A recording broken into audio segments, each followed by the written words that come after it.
अरे कहाँ हो?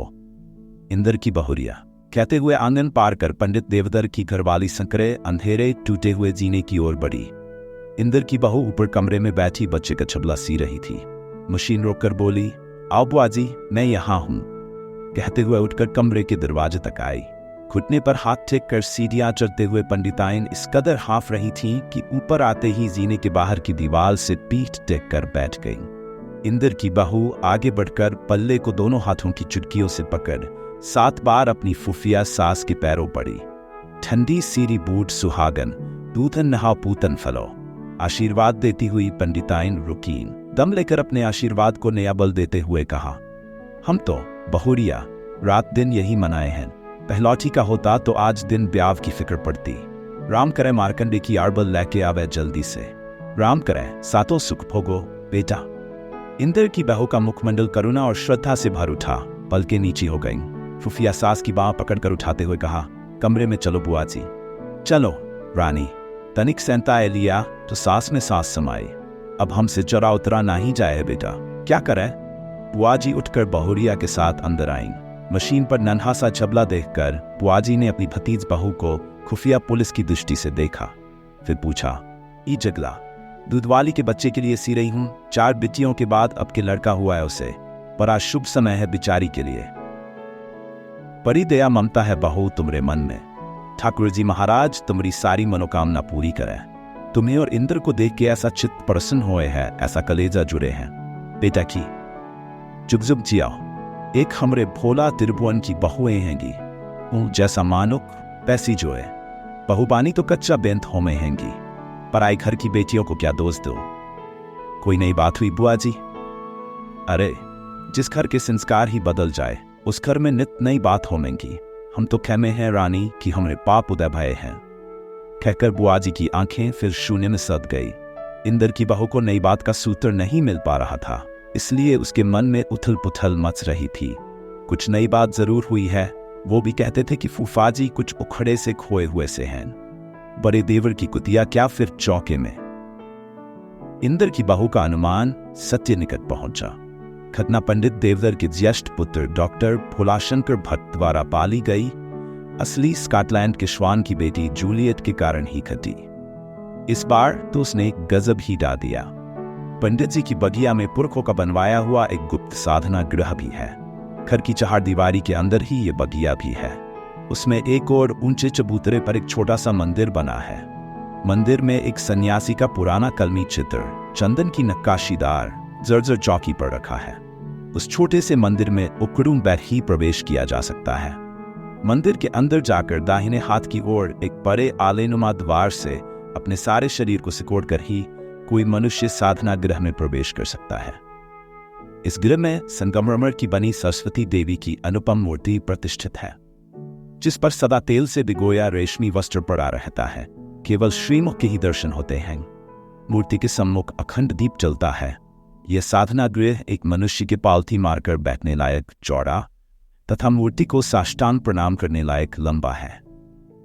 पंडित देवधर जी के पितामह के पिता को सन्यासी ने ये मूर्ति और महासरस्वती का बीज मंत्र दिया था।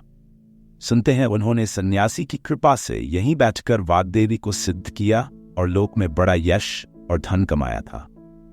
पंडित जी के पितामह और पिता भी बड़े नामी गिरामी हुए, रजवाड़ों में पूजते थे। पंडित देवधर जी को यद्यपि पुरखों का सिद्ध किया हुआ बीज मंत्र नहीं मिला, फिर भी उन्होंने अपने यजमानों से यथेष्ट पूजा और दक्षिणा प्राप्त की। बीज मंत्र इसलिए पास के कि वह उत्तराधिकार के नियम से पिता के अंतकाल में उनके बड़े भाई धरणीधर जी को ही प्राप्त हुआ था और वे भरी जवानी में ही हृदय गति रुक जाने से स्वर्ग सिधार गए थे। फिर भी पंडित देवधर जी ने आजीवन बड़ी निष्ठा के साथ जगदम्बा की सेवा की है। एक दिन नित्य नियमानुसार गंगा से लौटकर सवेरे पंडित जी ने जब साधना गृह में प्रवेश किया तो उसे भोला की कुतिया के सौरी घर के रूप में पाया। पंडित जी की क्रोधाग्नि प्रचंड रूप लड़के लड़कों की बहुएं एक मत होकर पंडित देवधर से ज़बानी मोर्चा लेने लगे। पंडित देवधर जी ने उस दिन से घर में प्रवेश और अन्न जल ग्रहण करने की प्रतिज्ञा ले रखी है। वे साधनागृह के पास कुएं वाले दालान में पड़े रहते हैं। आज 4 दिन से उन्होंने कुछ नहीं खाया। कहीं और बाजार में तो वे खाने पीने से रहे, शायद इंदर के घर भोजन करते हों। यही पूछने के लिए इंदर की बुआ इस समय यहाँ आई थी, परंतु उनकी भतीज बहू ने जब उनके यहाँ भोजन न करने की बात बताई तो तो सुनकर बुआजी कुछ देर के लिए पत्थर हो गई। पति की 68 वर्ष की आयु, नित्य सवेरे 3 बजे उठ 2 मील पैदल चलकर गंगाजी जाना आना, अपना सारा कार्यक्रम निभाना, दोपहर के 12-1 बजे तक ब्रह्म यज्ञ, भागवत पाठ, सरस्वती कवच का जप आदि यथावत चल रहा है और उनके मुंह में अन्न का एक दाना भी नहीं पहुंचा। ये विचार बुआजी को जर बना रहा था। ये तो सब बातें मुझे इस वक्त तुमसे मालूम पड़ रही हैं बुआजी। फूफाजी ने तो मेरी जान में कभी कुछ भी नहीं कहा, कहते तो मेरे सामने जिक्र आए बिना न रहता। अरे तेरे फूफाजी ऋषि मुनि है गे बेटा, बस इन्हें क्रोध न होता तो इनके ऐसा महात्मा नहीं था पृथ्वी पे। क्या करूं, अपना जो धर्म था सो निभा दिया। जैसा समय हो वैसा नेम साधना चाहिए, पेट के अंश से भला कोई कैसे जीत सके है। तो फूफाजी आखिर कितने दिन यूं बिना खाए चल सकेंगे, बुढ़ापे का शरीर है। वही तो मैं भी कहूं बेटा, मगर इनकी जिद के अगाड़ी मेरी कहाँ चल पाव है।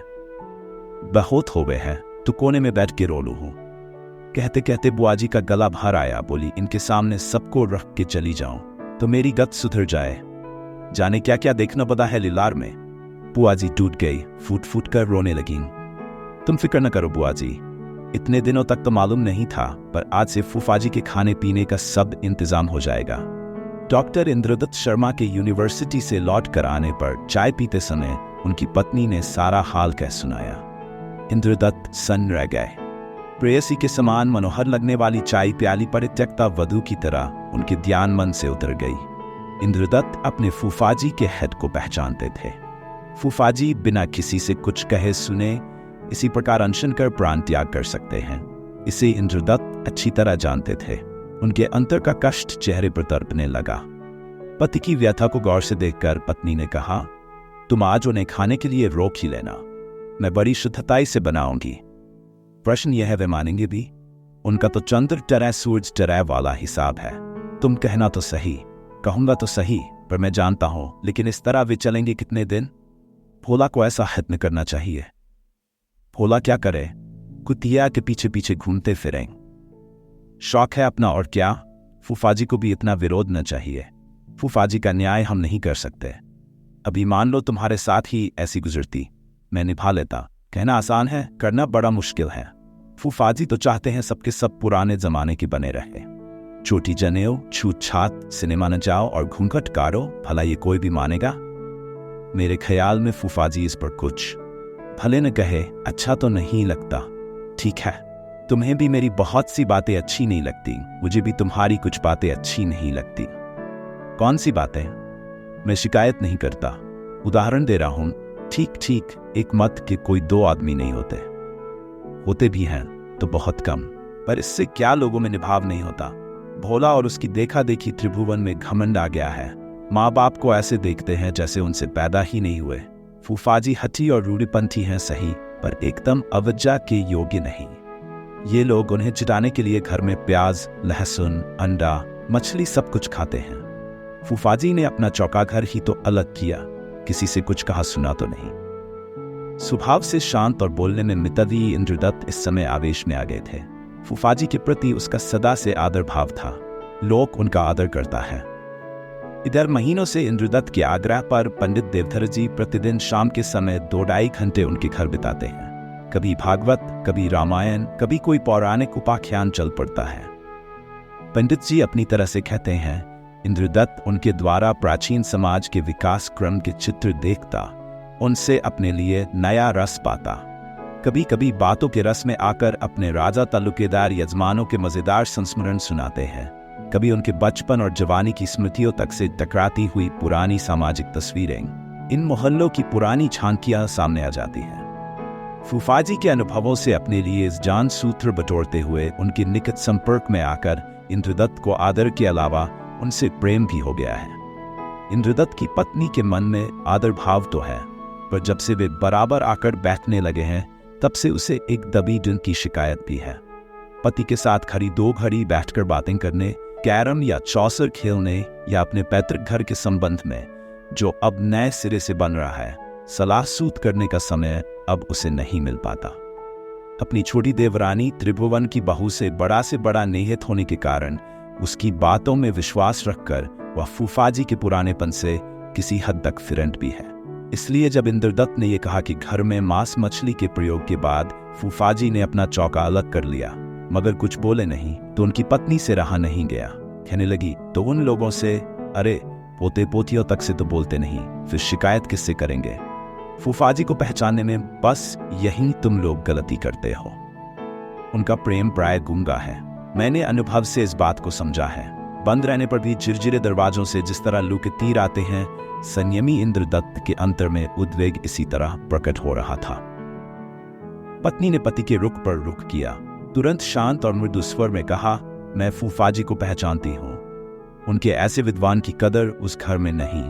उनका प्रेम तुम जैसों से हो सकता है, तुम चिंता न करो, व्रत आज पूरा हो जाएगा, मान जाएंगे। पत्नी के चेहरे तक उठी इंद्रदत्त की आंखों में शंका थी, उनका स्वर करुण था। प्रेम नेम से बड़ा है। पति के क्षोभ और चिंता को चतुराई के साथ पत्नी ने मीठे आश्वासन से हर लिया, परंतु वह उन्हें फिर चाय नाश्ता न करा सकी। श्री डॉक्टर इंद्रदत्त शर्मा फिर घर में बैठ न सके। आज उनका धैर्य डिग गया था। फूफाजी लगभग 6, साढ़े 6 के आते हैं। इंद्रदत्त का मन कह रहा था कि वे आज भी आएंगे, पर शंका भी थी। मुमकिन है अधिक कमजोर हो गए हों, न आए। इंद्रदत्त ने स्वयं जाकर उन्हें बुला ले आना ही उचित समझा। हालांकि उन्हें यह मालूम है कि इस समय फूफाजी स्नान संध्या आदि में व्यस्त रहते हैं। पंडित देवधर जी का घर अधिक दूर न था। डॉक्टर इंद्रदत्त सदर दरवाजे से घर में प्रवेश करने के बजाय एक गली और पार कर बगिया के द्वार पर आए। फूफाजी गंगा लहरी का पाठ कर रहे थे। फूलों की सुगंधी सा उनका मधुर स्वर बगिया की चहारदीवारी के बाहर महक रहा था। अपि प्राजन राजन ठुनमिव प्रत्यज्य सहसा विलोलध्वानीरन तपजन्नी तीरे श्रुतवताम सुधात स्वादी सलिमिदाय तृप्ति विपतान जनानामानंद परिहस्ती निर्वाण पत्वीम। इंद्रदत्त दरवाजे पर खड़े खड़े सुनते रहे, आंखों में आंसू आ गए। फूफाजी का स्वर उनके कानों में मानो अंतिम बार की प्रसादी के रूप में पड़ रहा था। कुछ ही दिनों बाद यह स्वर फिर सुनने को न मिलेगा। कितनी तन्मयता है, आवाज में कितनी जान है। कौन कहेगा कि पंडित देवधर का मन क्षुब्ध है, उन्होंने 4 दिनों से खाना भी नहीं खाया है। ऐसे व्यक्ति को, ऐसे पिता को भोला त्रिभुवन कष्ट देते हैं।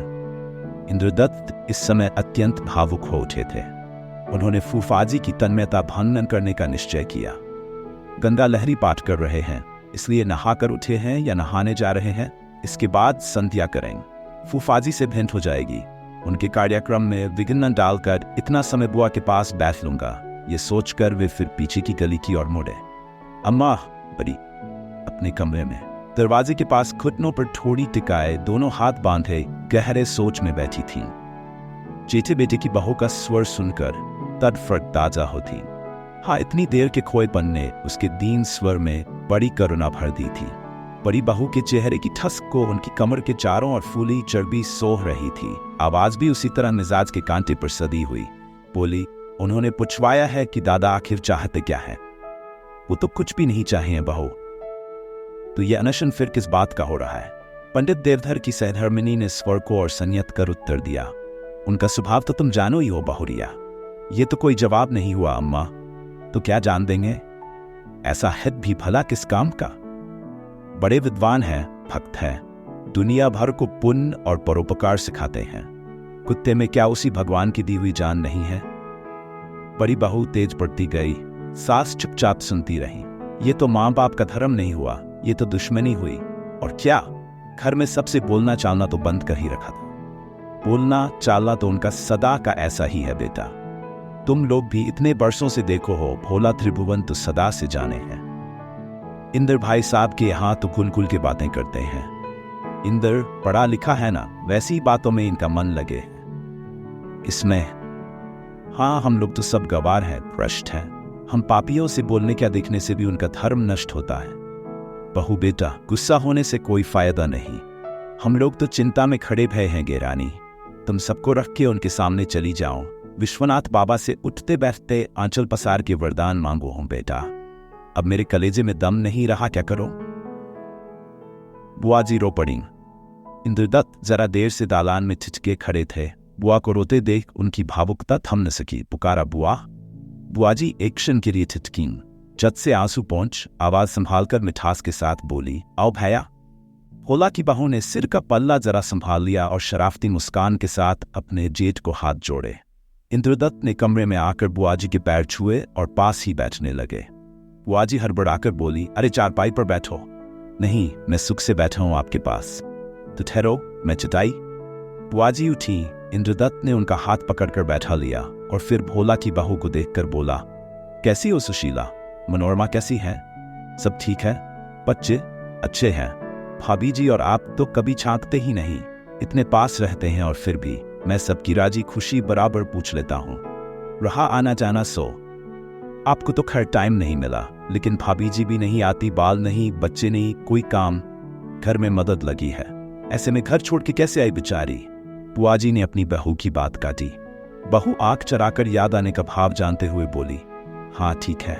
कौन सा हिस्सा बनवा रहे हैं भाई साहब? पूरा घर नए सिरे से बन रहा हैगा। ऐसा बढ़िया कि मोहल्ले में ऐसा घर नहीं है किसी का। सास ने बहू के वैभव को लज्जित करने की दबी तड़प के साथ कहा। बुआजी यूं कहना नहीं चाहती थी, पर जी की चोट अनायास फूट पड़ी।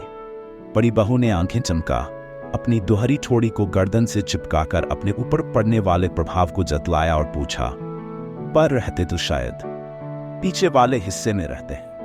इसी हिस्से में जीजी का, मेरा और भाया का जन्म भाया। एक भाई और भाया था, सब यही भाई, हमारे बाप, ताऊ, दादा और जाने कौन कौन का जन्म। वो हिस्सा घर भर में सबसे ज्यादा खराब है। कैसे रहते हैं? जहां पुरखों का जन्म हुआ वह जगह स्वर्ग से भी बढ़कर है। पुरख पृथ्वी देवता है। बड़ी बहू ने आगे कुछ न कहा, सिर का पल्ला फिर संभालने लगी। आज तो बहुत दिनों में आए भैया, मैं भी इतनी बार गई, बहू से तो भेंट हो जावे हैं। बुआ भतीजे को बातें करते छोड़कर बड़ी बहू चली गई। उसके जाने के बाद 2 क्षण मौन रहा। उसके बाद दोनों ही प्राय साथ साथ बोलने को उद्यत हुए। इंद्रदत्त को कुछ कहते देखकर बुआजी चुप हो गई। सुना फूफाजी ने, उनकी चिंता न करो बेटा, वो किसी के मान के हैं, पर इस तरह कितने दिन चलेगा? चलेगा जितने दिन चलना होगा। बुआजी का स्वर आंसुओं में डूबने उतराने लगा। जो मेरे भाग में लिखा होगा। आगे कुछ न कह सकी, आंसू पोंछने लगी। सच सच बताना बुआजी, तुमने भी कुछ खाया? खाती हूं, रोज ही खाती हूं। पल्ले से आंखें ढके हुए बोली। इंद्रदत्त को लगा कि वे झूठ बोल रही हैं। तुम इसी वक्त मेरे घर चलो बुआजी। फूफा भी वैसे तो आएंगे ही, पर आज मैं उन्हें लेकर ही जाऊंगा। नहीं तो आज से मेरा भी अनशन आरंभ होगा। करो जो जिसकी समझ में आए, मेरा किसी पर जोर नहीं, बस नहीं। आंखों में फिर बार आ गई, पल्ला आंखों पर ही रहा। नहीं बुआजी, या तो आज से फूफा का व्रत टूटेगा। कहिए भाई साहब। कहते हुए भोला ने प्रवेश किया। मां को रोते देख उसके मन में कसाव आया। मां ने अपने दुख का नाम निशान मिटा देने का सफल प्रयत्न किया, परंतु उनके चेहरे पर पड़ी हुई आंतरिक पीड़ा की छाया और आंसुओं से ताजा नहाई हुई आंखें उनके पुत्र से छिपी न रह सकी। भोला की मुख मुद्रा कठोर हो गई। मां की ओर से मुंह फेरकर चारपाई पर अपना भारी भरकम शरीर प्रतिष्ठित करते हुए उन्होंने अपने ममेरे भाई से पूछा, घर बन गया आपका? तैयारी पड़ी है, पर 7 के पहले ही कंप्लीट हो जाएगा। सुना है नक्शा बहुत अच्छा बनवाया है आपने। इंद्रदत्त ने कोई उत्तर न दिया। मैं भी एक कोठी बनवाने का इरादा कर रहा हूं। इस घर में अब गुजर नहीं होती। इंद्रदत्त खामोश रहे। भोला भी पल भर चुप रहे, फिर बोले, दादा का नया तमाशा देखा आपने? आजकल तो वे आपके यहां ही उठते बैठते हैं। हम लोगों की खूब खूब शिकायतें करते होंगे। तुमको मुझसे ज्यादा जानना चाहिए, पर निंदा और शिकायत करने की आदत फूफाजी में कभी नहीं रही। इंद्रदत्त का स्वर संयत रहने पर भी किंचित उत्तेजित था। नन सही, मैं आपसे पूछता हूं, इंसाफ कीजिए आप। ये कौन सा जान है कि एक जीव से इतनी नफरत की जाए, और खास अपने लड़कों और बहुओं से, पोते पोतियों तक से नफरत की जाए? ये किस शास्त्र में लिखा है जनाब? बोलिए। भोला की उत्तेजना ऐसे खुली जैसे मोड़ी से डांट हटाते ही हौदी का पानी बहता है। इंद्रदत्त ने शांत दृढ़ स्वर में बात का उत्तर दिया। तुम बात को गलत रंग दे रहे हो भोला। इस प्रकार ये विकट कहना चाहिए कि घरेलू समस्याएं कभी हल नहीं हो जाती। मैं गलत रंग क्या दे रहा हूं जनाब? सच कहता हूं और इंसाफ की बात कहता हूं। ताली हमेशा दोनों हाथों से बजा करती है, लेकिन तुम एक ही हाथ से ताली बजा रहे हो, यानी धरती पर हाथ पीट पीट कर। क्या? मैं समझा नहीं। तुम अपने आप ही से लड़ रहे हो और अपने को ही चोट पहुंचा रहे हो। भोला, फूफाजी का सब विचारों से सहमत होना जरूरी नहीं है। मैं भी उनके बहुत से विचारों को जरा भी नहीं मान पाता, फिर भी वे आदर के पात्र हैं। वे हमारी पिछली पीढ़ी हैं जिनकी प्रतिक्रियाओं पर क्रियाशील होकर हमारा विकास हो रहा है। उनकी खामियां तो तुम खूब देख लेते हो, देखनी भी चाहिए, मगर यह ध्यान रहे कि खूबियों की ओर से आंख मूंदना हमारे तुम्हारे लिए, सारी नई पीढ़ी के लिए केवल हानिप्रद है और कुछ नहीं। भोला ने अपनी जेब से सोने का सिगरेट केस निकाला और चेहरे पर आड़ी तिरछी रेखाएं डालकर कहने लगा, मैं समझता था भाई साहब कि आपने हिस्ट्री उस्ट्री पढ़कर बड़ी समझ पाई होगी। इतना कहकर भोला के चेहरे पर संतोष और गर्व का भाव आ गया। प्रोफेसर इंद्रदत्त के पढ़े लिखेपन को 2 कौड़ी का साबित कर भोला 7वें आसमान की बुर्जी पर चढ़ गया। टकोसलों में ढकेलने वाली ऐसी पिछली पीढ़ियों से हमारा देश और खासतौर से हमारी हिंदू सोसाइटी बहुत सफर कर चुकी जनाब।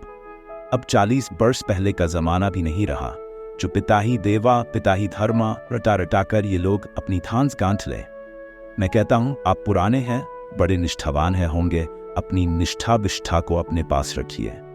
नया जमाना आप लोगों की तानाशाही को बर्दाश्त नहीं करेगा। तुम अगर किसी की तानाशाही को बर्दाश्त नहीं करोगे तो तुम्हारी तानाशाही को ही भला कौन बर्दाश्त करेगा।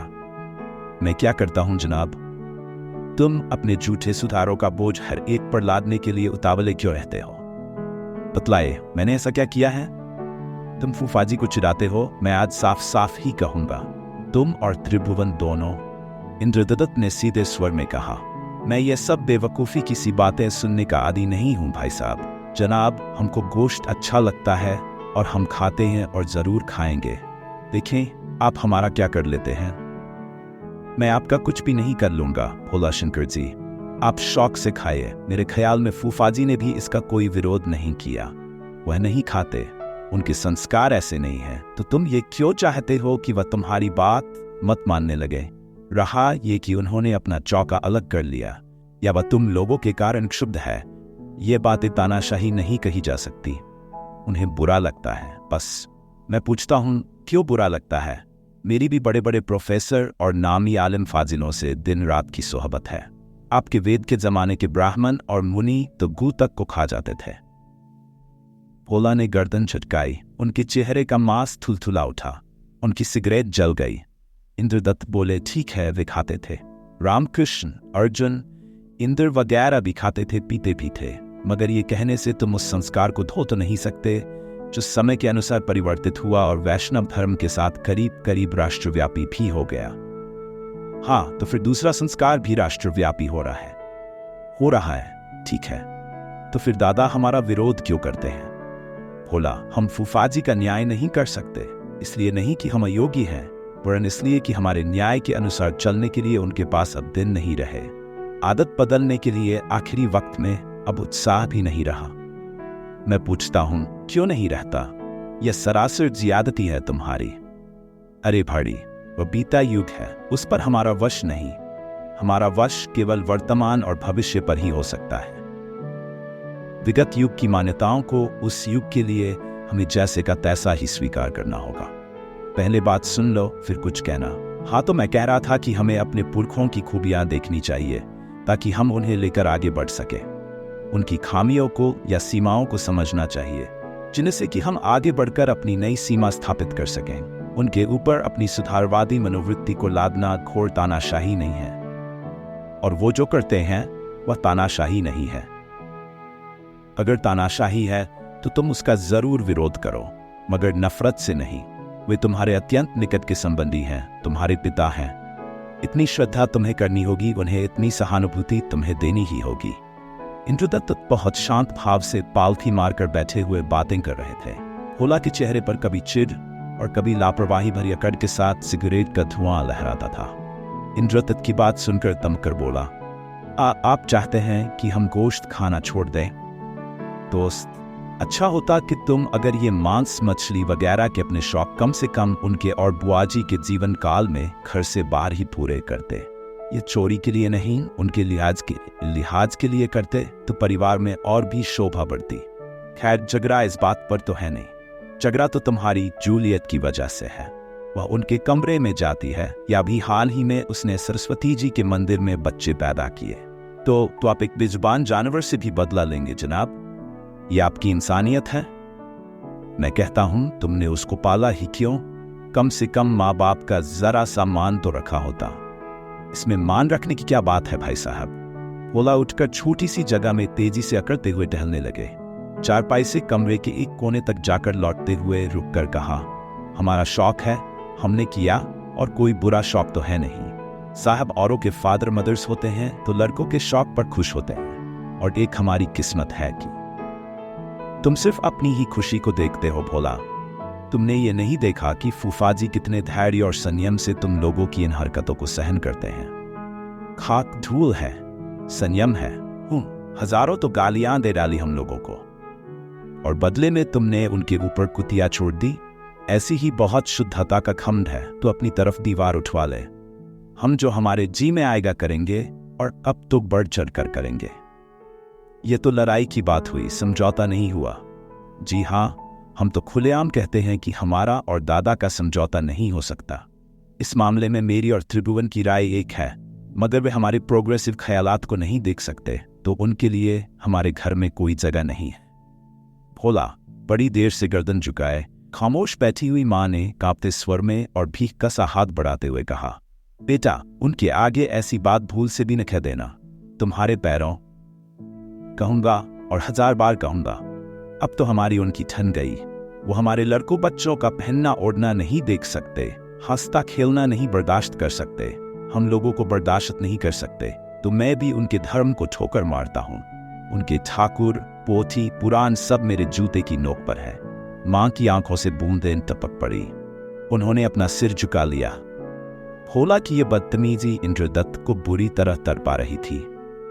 स्वर ठंडा रखने का प्रयत्न करते सनक भरी हंसी हंसते हुए बोले, अगर तुम्हारी यही सब बातें नए और प्रोग्रेसिव विचारों का प्रतिनिधित्व वाकई करती हों, इसी से मनुष्य सुशिक्षित और फैशनेबल माना जाता हो, तो मैं कहूंगा कि भोला, तुम और तुम्हारी ही तरह का सारा नया जमाना जंगली है, बल्कि उनसे भी गया गुजरा है। तुम्हारा नया जमाना न नया है न पुराना, और तुम्हारी सभ्यता सामंतों, पैसे वालों के खोखले जोम से बढ़कर कुछ भी नहीं है। तुम्हारे विचार इंसानों के नहीं, हैवानों के हैं। इंद्रदत्त स्वाभाविक रूप से उत्तेजित हो उठे। खैर, आपको अपनी इंसानियत मुबारक रहे। हम हिपोक्रेट लोगों को खूब जानते हैं और उन्हें दूर ही से नमस्कार करते हैं। भोलाशंकर तमककर खड़े हुए तेजी से बाहर चले। दरवाजे पर पहुंचकर माँ से कहा, तुम दादा को समझा देना अम्मा, मैं अनशन की धमकियों से जरा भी नहीं डरूंगा। जान ही तो देंगे तो मरे ना, मगर मैं उनको अपने घर में यूं नहीं मरने दूंगा। चाहे गंगा किनारे मरे, यहां उनके लिए अब जगह नहीं है। पर यह घर अकेला तुम लोगों का ही नहीं है। खैर, ये तो हम कोर्ट में देख लेंगे अगर जरूरत पड़ी तो, लेकिन मेरा अब उनसे कोई वास्ता नहीं रहा। भोलाशंकर चले गए। बुआजी चुपचाप सिर झुकाए टप टप आंसू बहाती रहीं। इंद्रदत्त उत्तेजित मुद्रा में बैठे थे। जिनके पास किसी वस्तु विशेष का अभाव रहा हो, उसके पास वह वस्तु थोड़ी सी ही हो जाए तो बहुत मालूम पड़ती है। इंद्रदत्त के लिए इतना क्रोध और उत्तेजना इसी तरह अधिक प्रतीत हो रही थी। पल भर चुप रहकर आवेश में बुआजी के हाथ पर हाथ रखते हुए कहा, तुम और फूफाजी मेरे घर चलकर रहो बुआ, वह भी तो तुम्हारा ही घर है। तुम अपने फूफाजी से भोला की बातों का जिक्र न करना बेटा। नहीं, तुम अपने फूफाजी का किसी तरह से यह बरत तुड़वा दो बेटा, तुम्हें बड़ा पुण्य होगा। तुम्हें मेरी आत्मा उठते बैठते असीसेगी मेरा भैया। मैं इसी इरादे से आया हूं। तुम भी चलो बुआ, तुम्हारा चेहरा कह रहा है कि तुम भी। अरे मेरी चिंता क्या है? हाँ, तुम्हारी चिंता नहीं, चिंता तो तुम्हें और फूफाजी को करनी है मेरी ओर से। तुम दोनों के भोजन कर लेने तक मैं भी अपने प्रण से अटल रहूंगा। बुआजी एक क्षण चिंता में पड़ गई, फिर मीठी वाणी में समझाकर कहा, देखो भैया इंदर, मेरे लिए जैसे भोला त्रिभुवन वैसे तुम, जैसा ये घर वैसा वो। आज तुम अपने फूफाजी को किसी तरह जिमा लो। उनके बरत टूटने की खबर सुनते ही तुम्हारी कसम मैं आप ही ठाकुर जी का भोग पालूंगी, लेकिन इसी घर में। किसी के जी को कलेश हो बेटा, ऐसी बात नहीं करनी चाहिए। क्या कहूं, तेरे फूफाजी का क्रोध मेरी कुछ चलने नहीं देवे है। अपने जी को कलेश देवे हैं सो देवे है, बाकी बच्चों के जी को जो कलेश लगा है उसके लिए तो खा ही क्या जाए। कलजुग की तरह से चलेगा भैया। इंद्रदत्त कुछ देर तक बुआ के मन की घुटन का खुलना देखते रहे। पंडित देवदर जी भट्ट ने नित्य नियम के अनुसार जुटपुटे समय अपने भतीजे के आंगन में प्रवेश कर आवाज लगाई, इंद्रदत्त आए फूफाजी। संकरे ठूटे सीलन भरी लखवाड़ी ईंटों पर खड़ाओं की खटखट बढ़ती गई। इंद्रदत्त कटहरे के पास खड़े थे। जीने के दरवाजे से बाहर आते हुए पंडित देवदर उन्हें दिखलाई दिए। उनके भस्म लगे कपास और देह पर पड़े जयशिव छाप के दुपट्टे में उनकी देह से एक आभासी फूटती हुई उन्हें महसूस हो रही थी। फूफाजी के आते ही घर बदल गया। उन्हें देखकर हर रोज ही महसूस होता है, पर आज की बात तो न्यारी ही थी। फूफाजी के 4 दिनों का व्रत आज उनके व्यक्तित्व को इंद्रदत्त की दृष्टि में और भी अधिक तेजों में बना रहा था। फूफाजी को लेकर आज उनका मन अत्यंत भावुक हो रहा था, पीड़ा पा रहा था। इंद्रदत्त ने अनुभव किया कि फूफाजी के चेहरे पर किसी प्रकार की उत्तेजना नहीं, भूख की थकान नहीं, चेहरा सूखा, कुछ उतरा हुआ अवश्य था, परंतु मुख की चेष्टा नहीं बिगड़ी थी। पंडित देवदर की ये बात इंद्रदत्त को बहुत छू रही थी। पंडित जी आकर चौकी पर बैठ गए। इंद्रदत्त उनके सामने मूरे पर बैठे। घर बनने के कारण उनका बैठका उजर गया था। अभ्यागत के आने पर इंद्रदत्त संकोच के साथ इसी टूटे कमरे में उसका स्वागत करते। फूफाजी से तो खैर संकोच नहीं, पंखे का रुख उन्होंने उनकी ओर कर दिया और फिर बैठ गए। कुछ देर तक दोनों ओर से खामोशी रही। फिर फूफाजी ने बात उठाई, तुम अभी घर गए थे, सुना? जी हाँ, तुम्हारी बुआ मुझसे कह रही थी। मैंने ये भी सुना है कि तुम मेरे कारण किसी प्रकार का बाल हट करने की धमकी भी दे आए हो। पंडित देवदर ने अपना दुपट्टा उतारकर कुर्सी पर रख दिया। पालथी मारकर वे सीधे तने हुए बैठे थे। उनका प्राय पीला पड़ा हुआ गोरा बदन उनके बैठने के स्वभाव के कारण ही स्पिरिचुअल जच रहा था, अन्यथा उनका ये पीलापन उनकी रोगी अवस्था का भी परिचय दे रहा था। इंद्रदत्त ने सत सत कर कहना शुरू किया, मेरा हित स्वतंत्र नहीं, बड़ों के हित में योगदान है। इन बातों से कुछ लाभ नहीं इंद्र। मेरी गति के लिए मेरे अपने नियम हैं, और मेरे अपने नियम भी तो हो सकते हैं। तुम्हें स्वाधीनता है, तब मैंने भी यदि अनशन का फैसला किया है तो गलत नहीं है। तुम अपने प्रति मेरे स्नेह पर बोझ लाद रहे हो। मैं आत्मशुद्धि के लिए व्रत कर रहा हूं। पुरहों के साधना गृह की जो ये दुर्गति हुई है, ये मेरे ही किसी पाप के कारण। अपने अंतःकरण की गंगा से मुझे सरस्वती का मंदिर धोना ही पड़ेगा। तुम अपना आग्रह लौटा लो बेटा। 1 मिनट के लिए कमरे में फिर सन्नाटा छा गया। केवल पंखे की गूंज ही उस खामोशी में लहरें उठा रही थीं। इंद्रदत्त ने शांत स्वर में कहा, एक बात पूछूं? मंदिर में कुत्ते के प्रवेश से यदि भगवती अपवित्र हो जाए तो फिर खटखट व्यापी ईश्वर की भावना बिल्कुल झूठी है। एक ईश्वर पवित्र और दूसरा अपवित्र क्यों माना जाए? पंडित देवदर चुप बैठे रहे। फिर गंभीर होकर कहा, हिंदू धर्म बड़ा गूढ़ है, तुम इस झगड़े में न पड़ो। मैं इस झगड़े में न पड़ूंगा फूफाजी, पर एक बात सोचता हूं, भगवान राम अगर प्रेम के वश में होकर शबरी के जूठे बेर खा सकते थे, हिंदू लोग यदि इस आख्यान में विश्वास रखते हैं तो फिर छूत अछूत का कोई प्रश्न ही नहीं रह जाता। युधिष्ठिर ने अपने साथ साथ चलने वाले कुत्ते के बिना स्वर्ग में जाने तक से इनकार कर दिया था। ये सब कहानियां क्या हिंदू धर्म की महिमा बखानने वाली नहीं है? क्या ये महत्भाव नहीं है?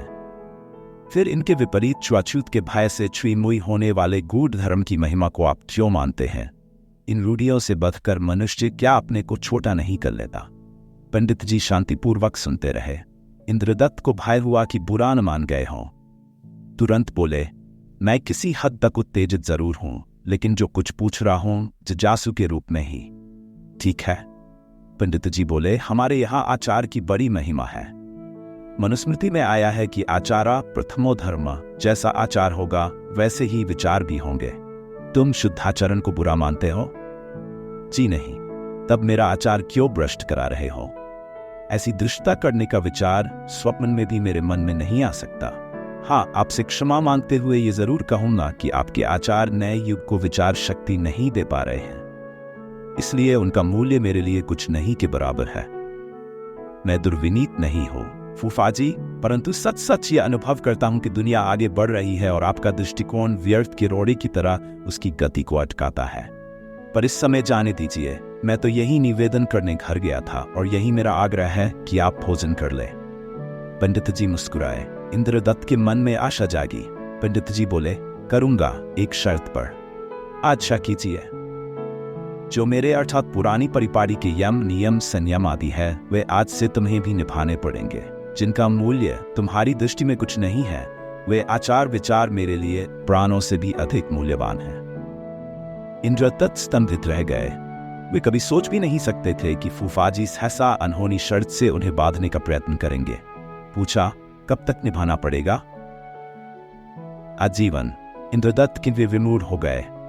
जिन नियमों में उनकी आस्था नहीं, जो चीज उनके विचारों के अनुसार मनुष्य को अंधविश्वासों से जकड़ देती है और जो भारतीय संस्कृति का कलंक है, उनसे उनका प्रबुद्ध मन भला क्यों कर बच सकता है? हाँ कहे तो कैसे कहे। उन्होंने इस व्रत, नियम, बलिदान, चमत्कार और मिथ्या विश्वासों से भरे हिंदू धर्म को समाज पर घोर अत्याचार करते देखा है। अपने आप को तरह तरह से प्रपीड़ित कर धार्मिक कहलाने वाला व्यक्ति इस देश को रसातल में ले गया। इस कठोर जीवन को साधने वाले शुद्धाचरणी ब्राह्मण धर्म ने इस देश की स्त्रियों और हीन कहलाने वाली जातियों को सदियों तक दास्ता की चक्की में बुरी तरह पीसा है और अब भी बहुत काफी हद तक पीस रहा है। हो सकता कि मनुष्य की चेतना के उगते युग में इस शुद्ध कहलाने वाले आचार ने अंधकार में उन्नत विचारों की ज्योति जगाई हो, पर अब तो सदियों से इसी झूठे धर्म ने औसत भारतवासी को दास, अंधविश्वासी और असीम रूप से अत्याचारों को सहन करने वाला, झूठी दैवी शक्तियों पर यानी अपनी ही धोखा देने वाली लुभावनी असंभव कल्पनाओं पर विश्वास करने वाला झूठा भाग्यवादी बनाकर देश की कमर तोड़ रखी है। इसने औसत भारतवासी से आत्मविश्वास छीन लिया है।